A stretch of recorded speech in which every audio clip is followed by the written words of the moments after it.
आता बघूयात या घडीच्या प्रमुख 9 राजकीय बातम्या। पुन्हा शरद पवारांकडे जाणार का या प्रश्नावर अजित पवारांचं नो कमेंट्स असं उत्तर। एएनआय या वृत्तसंस्थेला दिलेल्या मुलाखतीत घरवापसीच्या मुद्द्यावर अजितदादांनी उत्तर देणं टाळलं।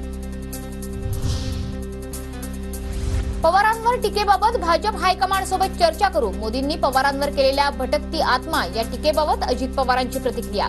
तर बारामतीतील निकालाला पूर्णपणे मी जबाबदार, जिंकणारा आणि हरणारा सुद्धा कुटुंबातलाच, अजित पवारांचं वक्तव्य।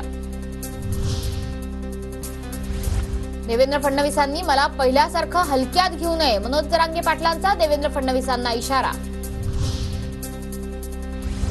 मराठ्यांना फक्त फडणवीसच आरक्षण देऊ शकतात, आरक्षण हवं असेल तर जरांगेंनी फडणवीसांच्या गुडबुक मध्ये जावं, नितेश राणेंचं विधान। माझ्या विरोधात कुटुंबातलाच उमेदवार देण्यासाठी अजित पवारांवर दिल्लीतून दबाव। कर्जत जामखेडमधून दादांच्या उमेदवारीचे रोहित पवारांकडून संकेत। महाविकास आघाडीची सत्ता आल्यावर ठाकरे 2 सरकार येऊ शकतं। उद्धव ठाकरे महाविकास आघाडीचे प्रमुख नेते, काँग्रेसकडे चेहरा असेल तर त्यांनी जाहीर करावं। मुख्यमंत्रीपदासाठी संजय राऊतांकडून पुन्हा एकदा उद्धव ठाकरेंचंच नाव समोर। मुख्यमंत्री आणि माझ्यातल्या वादाच्या बातम्या खोट्या, आमच्यात कुठलाही वाद नाही, सगळेजण एकोप्याने महायुती सरकार चालवतोय, विरोधकांकडे दुसरा मुद्दा नाही, त्यामुळे अफवा पसरवल्या जातात, अजित पवारांची प्रतिक्रिया।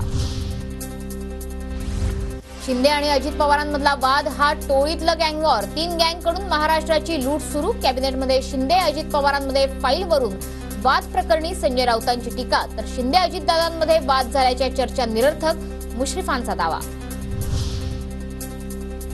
अजित पवार आणि हर्षवर्धन पाटलांनी माझा कारखाना विकला, कारखान्याला कर्ज दिलं असतानाही कारखाना विकला, माजी केंद्रीय मंत्री सूर्यकांता पाटील यांचा गंभीर आरोप।